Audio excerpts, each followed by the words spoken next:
বিসমিল্লাহির রহমানির রহিম। আমি আব্দুর রহমান চেয়ারম্যান ১ নম্বর ছাত্রবাড়িয়া ইউনিয়ন পরিষদ সেনবাগ নোয়াখালী। মনে হয় শুক্রবার অথবা শনিবার আমাদের ঈদ।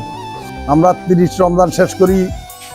আমি আমার ইউনিয়নের সকল জনসাধারণ এবং প্রবাসী ভাইরা এবং সারা বাংলাদেশে আমার সকল বিএনপির দুর্গ সবার প্রতি আমার ঈদের শুভেচ্ছা রইল। সবাইকে ঈদ মোবারক। আপনারা জানেন আমি গত ১৬ বছর যুদ্ধের মাঠে ছিলাম। আমি ক্যান্সার অবস্থা, আমি ৭১টি মামলা খেয়েছি, ১৬ বার জেলে ছিলাম।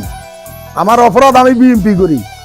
সারা বাংলাদেশে আমি মনে করি যদি আওয়ামী লীগ সরকারের আমলে ৩ বার চেয়ারম্যান হয়েছি, আমি এইসব ৫ বার ৩ বার চেয়ারম্যান হয়েছি আওয়ামী লীগ সরকারের আমলে। আমার মনে হয় সারা বাংলাদেশে আর ফ্রিজ আছে কিনা এটা আমার জানা নাই যে ৩ বার আওয়ামী লীগ সরকারের আমলে একটা বিএনপির লোক চেয়ারম্যান হয়েছে। আমি আজকে টানা ৩০ বছর এখনো সাবেক হই নাই। আমার অনুরোধ থাকবে, আমি একজন ক্যান্সার আক্রান্ত রোগী, আমার জন্য সবাই দোয়া করবেন। সবার প্রতি আমার ঈদ মোবারক, ঈদের শুভেচ্ছা।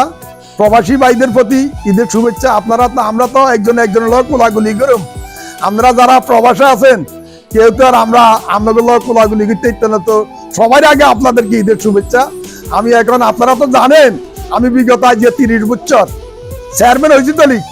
প্রতি রমজান ঈদে কোরবানির ঈদে আমি ১০ দিন সারা রাত্র রাস্তায় থাকি চকিদার দোকানদার নিয়ে।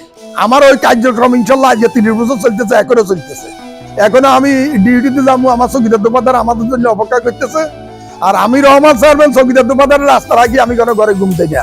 যারা আমার ইউনিয়নবাসী আমাকে দেখতেছেন সারা রাত্রে আমি রাস্তা থাকি। তো সবাইকে আবারও ঈদ মোবারক, ঈদের শুভেচ্ছা। আসসালামু আলাইকুম ওয়া রাহমাতুল্লাহি ওয়া বারাকাতুহু। সেনবাগ টিভি, সত্যের সন্ধানে আমরা।